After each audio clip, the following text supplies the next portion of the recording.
Hello guys, welcome back to my channel, and for today's video, let us talk about be single until you meet a guy who would do these 8 things for you.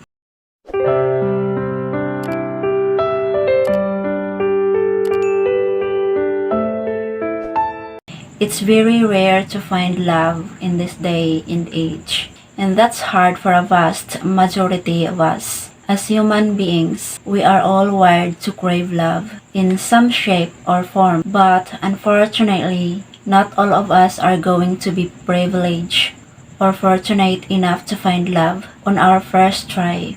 In fact, a lot of us have to go through multiple failures at love before we get it right. And the failure that accompanies love is rarely ever simple. In fact, it's just downright heartbreaking, devastating, painful, and humiliating. Picture this scenario. You develop an interest in a person and you decide to act on a romantic interest, and the two of you have some kind of connection with each other. So you decide to take that risk and things are working out for the first part. You're as happy as can be and you really start to invest in yourself in that relationship. But then things start to go south. You discover that your efforts might not be enough after all.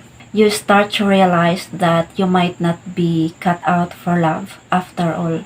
That maybe your relationship was a bad idea to begin with. And so, despite your unwillingness to do so, you are forced to let go of that relationship. You are forced to say goodbye, and that makes you so sad because you see so many people around you who are finding success in there, but here you are having to say goodbye to one toxic relationship after another, and even after investing yourself in it. And that's the problem. You keep investing yourself in the wrong relationships. You keep giving yourself to the wrong people, and that's why you keep on getting hurt. And that's why you shouldn't be rushing into any kind of relationship. Whenever you get the chance to, be patient. Wait for the one who is actually worth taking a chance on. Wait for the guy who is going to do these 8 things for you. Otherwise, it's better for you to just stay single. He devotes a lot of his time to you in the relationship. If he is spending a huge bulk of his time on you in the relationship, then you know that you really mean a lot to him. He understands that in order for the relationship to work, it's going to require a lot of his time and effort. And that's why he isn't afraid to spend a lot of his time with you. He constantly prioritizes your well-being and comfort. He always puts you first.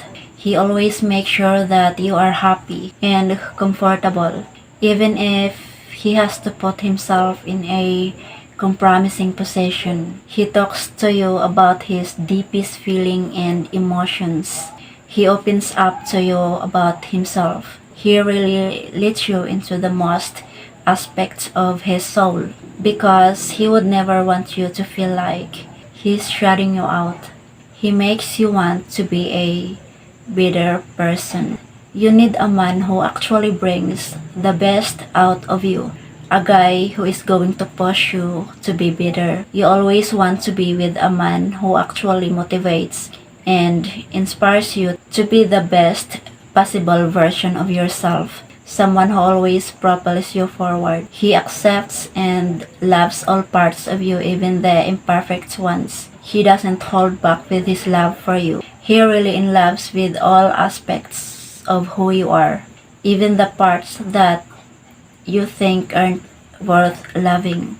He loves all of you, including the parts of you that are imperfect. He acknowledges that you are a flawed person, and he still loves you because he knows that this helps make up who you are as a whole. He makes you feel like a genuine partner. He always makes you feel included. He never acts without consulting you first. He never comes to terms on a decision without talking things out with you beforehand. He always makes you feel included in his life, as if you are an active participant in the lives you share together. He really stays consistent with you. He always is reliable when it comes to you.